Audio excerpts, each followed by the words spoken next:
वरुथिनी एकादशी व्रत कथा।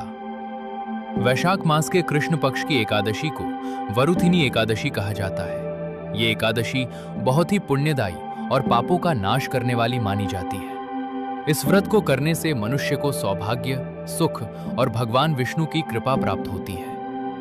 कथा प्रारंभ। एक बार युधिष्ठिर ने भगवान श्री कृष्ण से पूछा, हे प्रभु, वैशाख मास के कृष्ण पक्ष की एकादशी का क्या नाम है? उसका महत्व क्या है? कृपया उसकी कथा बताइए।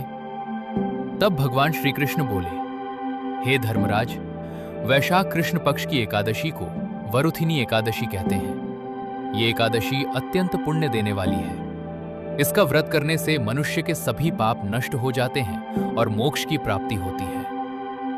राजा मांधाता की कथा। प्राचीन समय में इक्ष्वाकु वंश में राजा मांधाता नाम के एक धर्मात्मा राजा राज्य करते थे। वे बहुत ही दयालु, सत्यवादी और प्रजापालक थे। एक दिन राजा मांधाता जंगल में तपस्या कर रहे थे। तभी अचानक एक भालू आया और उनके पैर को काटने लगा।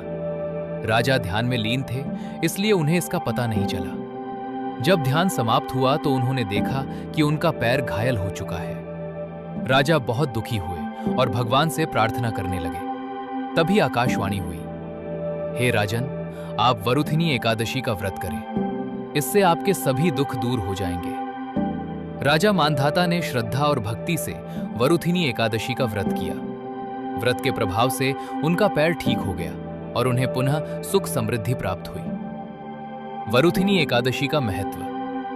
भगवान श्री कृष्ण ने कहा, इस व्रत से हजारों वर्षों की तपस्या का फल मिलता है। सभी पापों का नाश होता है, सौभाग्य और धन की प्राप्ति होती है, दुख और कष्ट दूर होते हैं, मोक्ष की प्राप्ति होती है। इस दिन क्या करें? सुबह जल्दी उठकर स्नान करें, भगवान विष्णु की पूजा करें, उपवास रखें, विष्णु मंत्र का जाप करें, रात को जागरण करें। इस दिन क्या न करें? झूठ बोलना, क्रोध करना, मांसाहार करना, मदिरा का सेवन, किसी का अपमान। व्रत का फल। जो व्यक्ति श्रद्धा और भक्ति से वरुथिनी एकादशी का व्रत करता है, उसे सुख समृद्धि, सौभाग्य, स्वास्थ्य, मोक्ष की प्राप्ति होती है।